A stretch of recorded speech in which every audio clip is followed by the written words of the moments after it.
Hi, thanks for coming to take a look at my course. This was built in Articulate Storyline, and I tried to make it as interactive as I could. Let's see how it goes. This is Path to Purpose, Crafting Career Action Plans. So this course introduces a process to empower learners to guide experienced clients as they navigate the exploration of potential new careers. It will involve looking at their personalities, their strengths, weaknesses, aptitudes, and the projected job market. Our objectives are going to be to discover what the client has, their strengths, weaknesses, personality traits, and what their interests are. We're going to analyze that information along with information about um, the role that they're looking to take on. Then we're going to verify the information that we found through contacting people in the field and going to other places outside to make sure that the assumptions we're making are true and correct. And then we're going to create a plan for our client to be able to go from where they are today to be successful in their desired new role. Who are our learners for this course? Basically, anyone who's trying to help another person transition to a new career. So that would be career counselors, career coaches, and recruitment consultants. I deliberately did not include college students in this because that adds a whole nother layer. I can do that in another course. Um, for discovery, we're going to look at the individual's skills and abilities and their temperaments. First of all, we want to be able to talk to them about what brought them to this point. What level of education have they experienced, and would they be willing to go back to school if they had to do the job? What work experience may be, helpful in this new career? What kinds of activities have they had outside of work that may be relevant to a new career transition? And what kind of family responsibilities do they have? What do they expect to gain from this interaction? Okay. One of the big things that I believe impacts your job satisfaction is your personality type. So there's several different ways to look at this.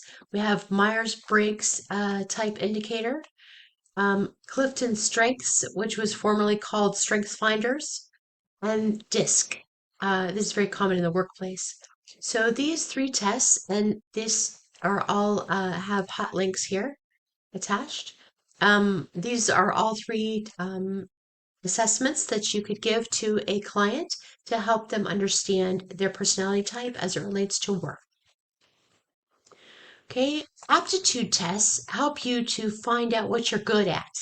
Okay, so we have strong interest inventory, Holland Code, Career Explorer, Test Gorilla, and Skills Matcher. These are all hot links that go to websites where you can get an actual test to give to a client. Okay, here's a little quiz, a couple questions just to see if you understood the previous slides.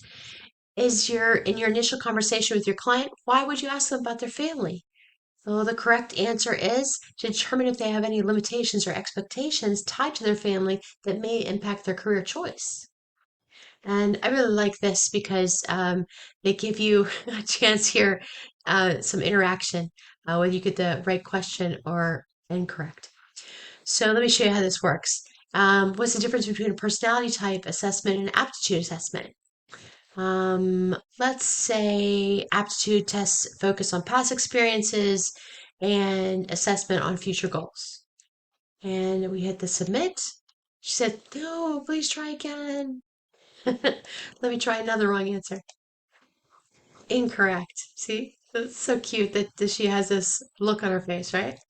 So we know, oh, we went to the next question now. Okay, so what could you use to demonstrate that your client would likely enjoy a career in accounting? So, an aptitude test related to those skills, an aptitude test, and a personality test.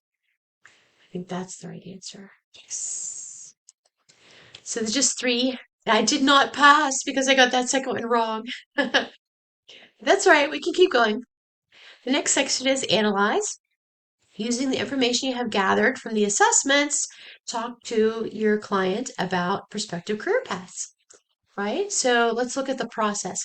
Review your notes, look at the aptitude assessments, which is like your skills tests. Personality type, take a look at, here is a link to a book that I really like about Do What You Are. And this talks all about these particular career types and tells you what types of jobs are good for that type. Then you have research, find out some information about, what goes well with your personality type, and then summarize all this to the client. Um, when you're going to review your notes, here's some of the things that are going to be relevant. Remind yourself of the reason that they're doing this, right?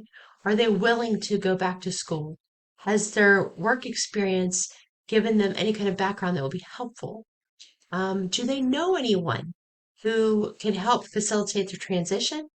What kind of work-life balance are they looking for? And are there any deal breakers that would keep them from going to a new job? Okay. Then you look at your aptitude assessments. This is an example from Gorilla tests. And you see the green squares are things that match up. The red squares are things that show that they're not well suited. And the golden ones are, somewhere in the middle. Okay, so we're looking at the behavior, skills, and alignment, right? Of the personality type, this is a Myers-Briggs type indicator, and a report. The blue squares are where they were found to be on, match up with. And this is some information about how that weighs out.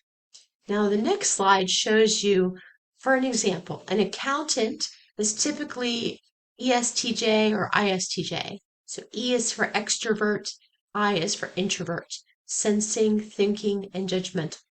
So these are the types of personalities that typically enjoy doing accounting work. Okay, just one example.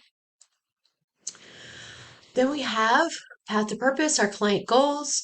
We want to see between what they were doing before and what they would like to do, what are the similarities and the differences? So here's one example for a hotel manager and an accounting manager. Now, a hotel manager deals with the public a lot, right? So they need exceptional customer service, but they also need to have leadership skills and problem-solving skills.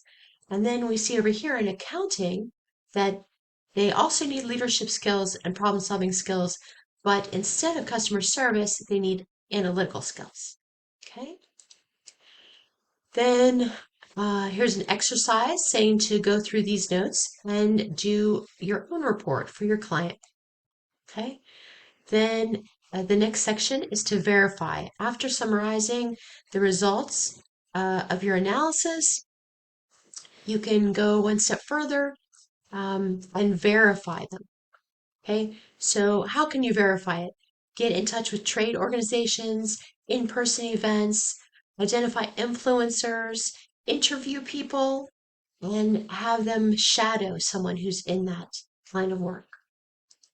Okay, but in essence, we need to research and we need to talk to people to verify the information that we're finding about how a particular job works, what kind of people are happy in that job, and what the actual responsibilities for that position are. Okay, now the last section is to plan, right? We have all the information we need, and we're going to plan an action plan for our client. What is the point of entry? So if we look at the job descriptions on LinkedIn, Jobs, and Indeed, what kinds of jobs there could they start with? What level of income are they looking for or can they expect from this new role? What's the job market look like? Okay. Will they need to get any more education? And if they do, where could they find that? And how long will it take them to make this transition? All of this will be summarized in an action plan that you can devise for your client, give them a step by step, with milestones and timelines of how to transition to their career path. Now we have an exam, and after the exam is the thank you page. Okay, that's it. Thank you.